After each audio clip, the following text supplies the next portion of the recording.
If you were to ask someone to write a tribute speech to a special place or person, it probably wouldn't be that hard for them to figure out what they want to write about. When I looked at this assignment, I started to think about who I'd want to write about.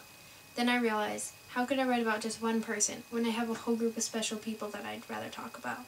I thought about writing about my mom or my brother or maybe my sister, but then I just said, why don't I write about my whole family? So I'd like to start by saying how grateful I am to have such a accepting, forgiving, and fun family. I'd also like to give my mom major props for trying to homeschool me and my 3 siblings all by herself every day.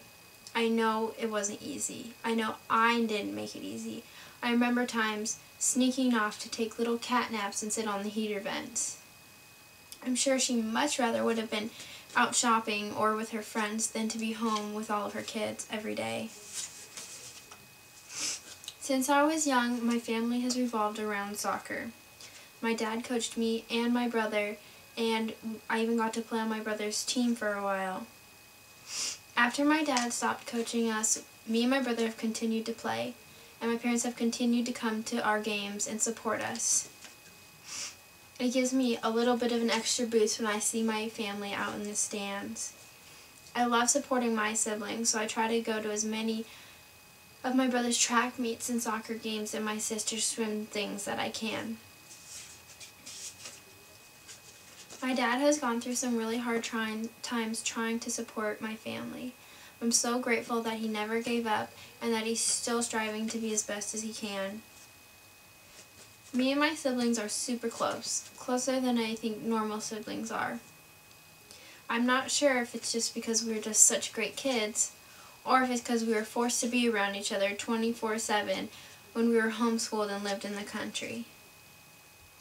But we haven't always got along perfectly. The hardest time in my life between me and my family was when I was 17 and I got pregnant. At the time, my dad and me were not speaking. My mom and me were fighting constantly. My brother and me seemed to no longer have a relationship. And my other sister, she lived really far away, so I didn't get to see her very often. And my little sister, she was probably just really confused. I think at the time, I was in fear that I had ruined me and my family's relationship forever. I knew I needed space, so I moved out and lived with my boyfriend, who's now my husband.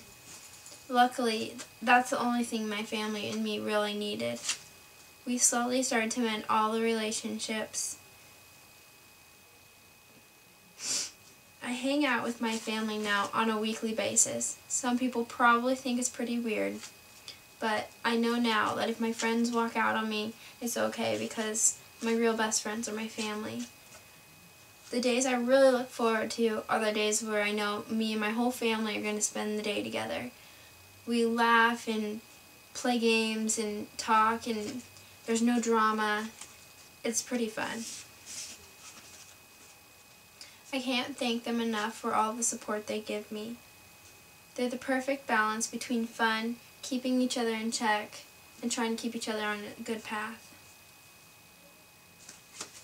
I can't thank them enough for being there for me and helping me take care of Hayden and watching her for me. I don't think that I could do what I do now without them. In fact, I know I couldn't do what I do now without them.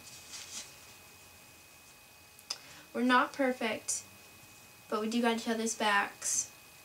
And I couldn't ask for better friends than my family.